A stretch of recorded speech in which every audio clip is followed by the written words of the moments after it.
quickest, the easiest, the crispiest and chewy bagels you'll ever have. In this bowl, I've got 140 grams of strong flour. To it, I'm going to add 130 grams of wholemeal flour, 20 grams of rye flour. Give it a quick stir to combine the flours.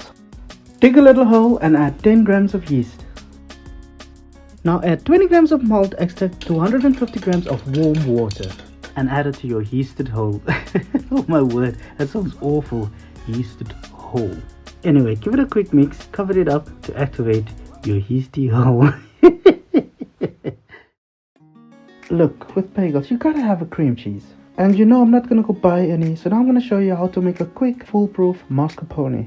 In a saucepan with 600 grams of double cream, bring to the boil whilst continuously stirring.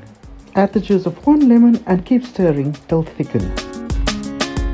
Take it off the heat, pour into a bowl and set aside to cool to room temperature.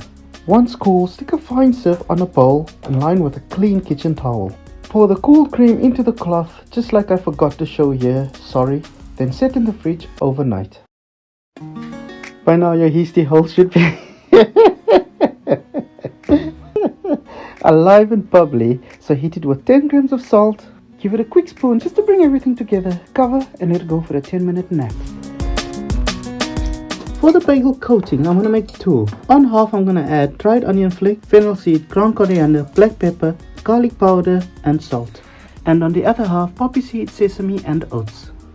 By now your dough should be well rested, so give it a quick knead for 5 minutes, then rest again for 10 minutes. 10 minutes later, dunk it on your work surface and give it a proper knead. Bring it together into a bowl, back into the bowl, cover and let it rise for 30 minutes. All this flour here is where I'm going to rest all the shaped bagels. Drop your well-risen dough onto your work surface, flatten it, and then we're going to cut it into 10 times 50 gram portions.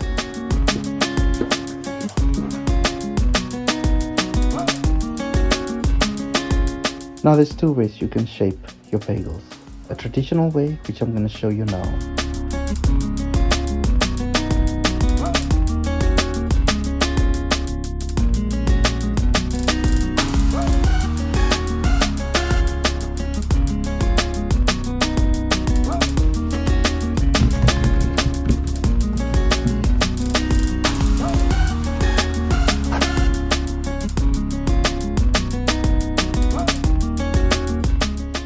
Or the second way is to shape it into a bread bun.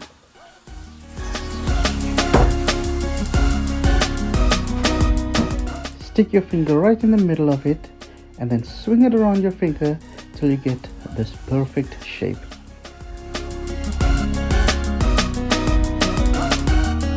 Once you've shaped all the bagels, cover them up for the final rise about half an hour. Once they've beautifully doubled in size, we're gonna boil them. Now there's so many different recipes for the water for the bagels. This is just what I prefer. Baking soda for that glossy brown color, malt extract for a caramelized crisp crust, and salt as seasoning, and give it a quick stir. Bring the water to the boil, then drop in the bagels and boil them for about 30 seconds on each side. I'll advise you not to boil these any longer than a minute, because they will collapse. Pull them out, place them onto a line tray, sprinkle them with your coatings, and then straight into an oven at 190 degrees centigrade for 10 minutes. While I wait for the bagels, I'm going to transfer the mascarpone to a container. Pull the bagels out the oven and let them cool right down.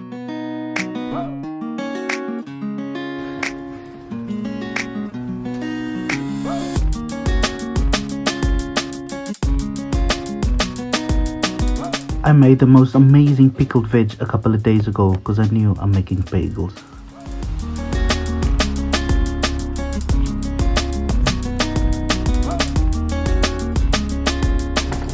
So before I bite into this amazingness, I'm going to show you the crust of this. Crispy. And then the crumb, see how closed it is? That means it's dense. That's exactly what you want a bagel to look like inside, and glossy, smooth on the outside. Look at that. perfect and chewy. Exactly how it should be. So no more store-bought bagels. They're easy to make. So go and make them.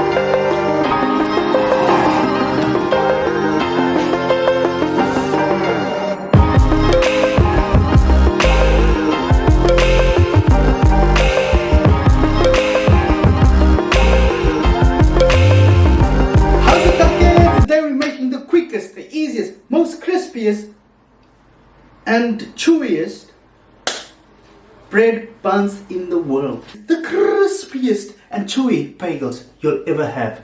No more store-bought.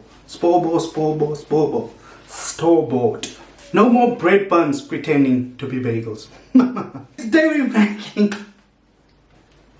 I've got so much to say, but I can't say it in one go. How do I make it pretend like I'm saying it one go? Mwah! Little fun fact for you. Did you know that bagels is a Jewish Polish little bun? I mean, it was made by the Jews in the Jewish community in Poland. Yep.